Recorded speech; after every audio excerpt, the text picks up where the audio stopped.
ही सगळी परिस्थिती पाहून आता सरकारलाच जनता स्थगिती देईल असं मला वाटायला लागलं आहे. काय चाललंय सावळा गोंधळ, काय ड्रामा चाललाय.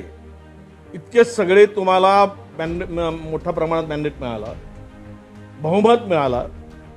तुम्ही हे सांगत होतात की स्वातंत्र्यानंतर एवढे कधीच मिळालं नाही.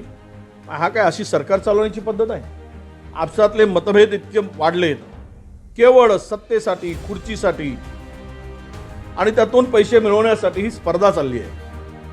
ही स्पर्धा महाराष्ट्राला शर्मेनं मला असं वाटतं की मान खाली घालावी अशा पद्धतीची स्पर्धा चाललेली आहे.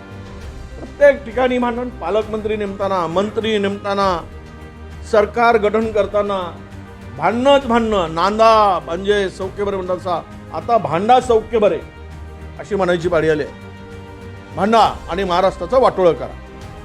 बदलत आहेत आता. काही वेळेस पुढच्या वेळेस तुम्हाला बघायला मिळेल आता पालकमंत्री बदलले, उद्या मंत्री बदलायची पाळी येईल, परवा उपमुख्यमंत्री बदलायची पाळी येईल, नंतर मुख्यमंत्री बदलायची पाळी येईल. बदलते जाओ, महाराष्ट्राचं वाटोळं करत जा.